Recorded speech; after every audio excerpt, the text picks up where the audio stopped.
Kipindi cha ukoloni, kijiji kidogo cha Samunge kilichopo katika eneo la Loliondo karibu na hifadhi ya Ngorongoro, walipatikana watu wa jamii ya Wasonjo au Batemi. Eneo hilo ambalo wakazi hutegemea kilimo pamoja na ufugaji limekuwa na wamisionari wa Kiluteri tangu mwaka 1947. Mwanzoni mwa miaka 80 ikawalazimu wamisionari hao sasa wawape mafunzo ya kichungaji wazawa, lakini kwa bahati mbaya wachungaji hao wawili wakafa. Ikabidi sasa atafutwe mchungaji mpya atakayepambana na mazingira magumu, mazingira ambayo hakuna umeme, hakuna huduma za simu. Kutoka nyumba moja tu kwenda nyumba nyingine miaka hiyo ilikuwa unafunga safari. Nani anapenda kwenda huko? Ndipo mchungaji Ambelekile Mwasapila akajitolea kwenda kufanya kazi na Wasonjo, na hiyo ilikuwa ni mwaka 1989. Akizungumza na mwanateolojia nguli Profesa Mika Vahakangas kijijini Samunge, mchungaji huyo alidai kuwa huwa ana kawaida ya kuzungumza na Mungu mara kwa mara. They talk, na ndoto alizoziota ndizo zilizompa maelekezo ya kutengeneza dawa ambayo alipaswa kuichota yeye mwenyewe kwa mikono yake. Sio unakwenda wewe unachimba mizizi na majani unachemsha unasema ni dawa ile ile ya babu. Je, imetoka kwenye mkono wa babu? Na akaeleza kwamba Mungu ndiye aliyemwambia atoze shilingi 500 kwa kila mgonjwa atakayempa kikombe cha dawa hiyo, ambayo ni kikombe kimoja cha maji yaliyochemshwa ya mzizi wa mti unaoitwa mugariga au mugamuriaga, huku wengine wakiuita mrigariga. Majina ni mengi. Hili ni faili la pili ndani ya Seva, stori za kikombe cha maajabu kilicholifanya eneo lililokuwa linafikika kwa mbinde liwe kimbilio la wanadamu wengi ambao walitafuta ahueni ya matatizo yaliyozizonga afya zao. Wapo waliotembea kwa miguu, wengine kwa magari, huku wengine walitua kwa chopa, mwewe, ndege. Mmoja kati ya wanahabari waliofunga safari kwenda Samunge mapema mwaka 2011 ni Neville Mena. Kichwani mwake haziwezi kufutika kumbukumbu za umati mkubwa wa watu alioushuhudia kijijini kule. Lile jambo ambalo liligusa jamii.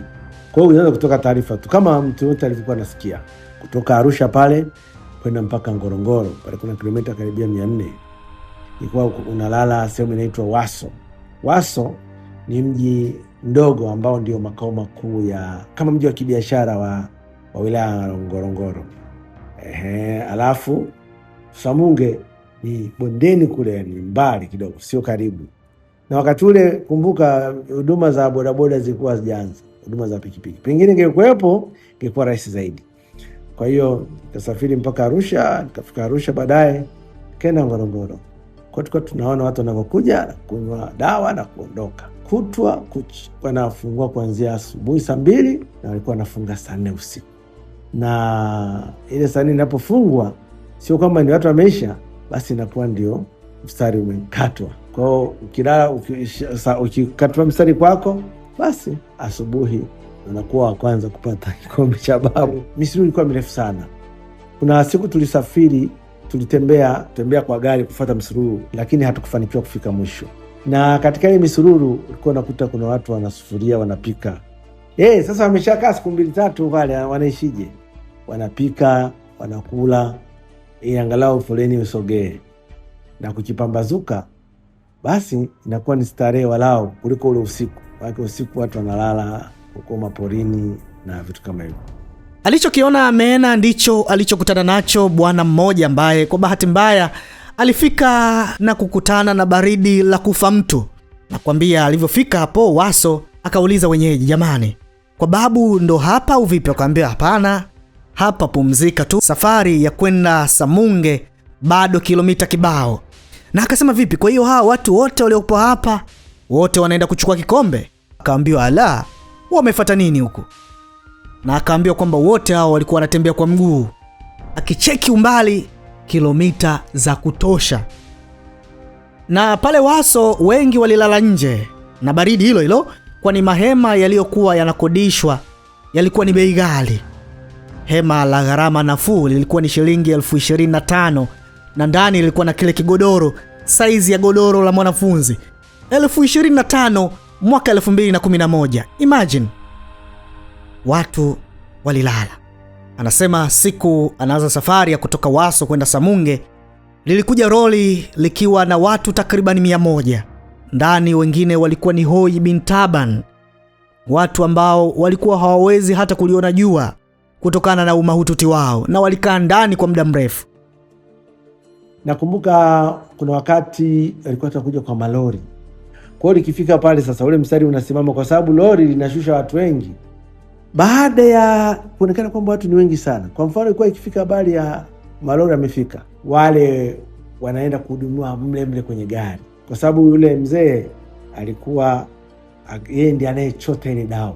Sasa nakumbuka siku moja hivi kwa usiku wa saa 4 ile gari imefika pale na ikaonekana wakasema hiyo serikali ili take interest. Kwa hiyo kulikuwa kuna walinzi. Kwa mfano babu alikuwa na mlinzi ambaye ametoka serikalini kabisa. Nafikiri alikuwa mtu wa usalama wa taifa. Jina lake limenitoka. Yule wale watu walipofika pale ikaonekana kwamba ile gari wakimaliza kunywa wale ilikuwa ni saa tayari. Wale watakuwa wa mwisho. Kwa hiyo wale wakafika pale wakapelekewa dawa usiku ule wakanywa dawa. Waliweza kunywa dawa wakawa wanaondoka.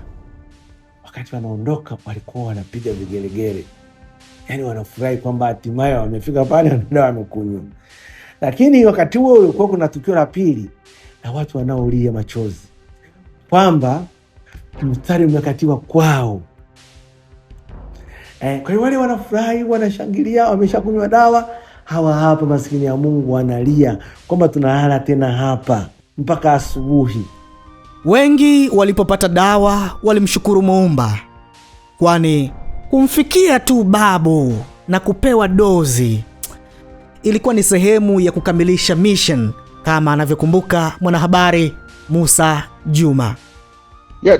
Tuliongea na watu wengi sana. Walikuwa viongozi, walikuwa wengine viongozi wa staafu. Nakumbuka tulipata kisimu tukaongea na mheshimiwa kipindi kile Hussein Khatibu, alikuwa anaumwa familia yake, nadhani bunge alikuwa limemwidhinishia akatibiwa India, lakini akaambiwa bwana, kwa nini uende India? Nenda Samunge. Kwa hiyo nikutana naye, na mimi nakumbuka nilikutana na dada moja nilisoma naye, akashangaa. Mimi nafika pale naona nasikia mtu ananiita Musa, kutazama naona dada tulisoma naye ana Musa, mimi nimekuja kupata dawa.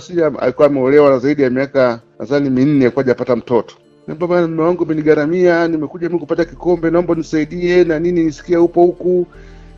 Kwa hiyo ilikuwa mambo mengi. Kwa hiyo hata unajua ile kitu ile kikombe ilikuwa kina element fulani za mambo ya imani. Ukafuata watu wengi, mtu labda anaumwa, labda ana kisukari au alikuwa na matatizo ya kifamilia, akija akinywa ile dawa ilikuwa inamuongezea hope. Wale ambao walikunywa tu dawa, mtu labda alikuwa na magonjwa haya na akaacha kwa dawa zingine, wengi walipata madhara makubwa. Sasa nakumbuka kuna watu wengi walifariki.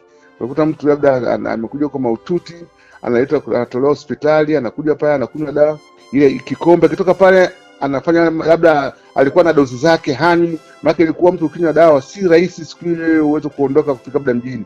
Una siku 3 mpaka 4 kutoka ile foleni kutoka labda pale Samunge mpaka kufika Arusha. Kwa hapa katikati kama wewe umetolewa hospitali na ulikuwa na dozi yako, ulikuwa hujatumia dozi, wengi walikuwa nafariki. Sasa penye wengi kuna mengi. Balaa likajitokeza. Watu walio hai wakaanza kuchanganywa na maiti kwenye magari, na mjadala ukawa ni mkubwa zaidi baada ya mke wa kigogo mmoja kuaga dunia. Hapo sasa ikabidi wakuu wa mikoa 6 pamoja na waziri wakutane. Ilikuwaje? Faili linafuata.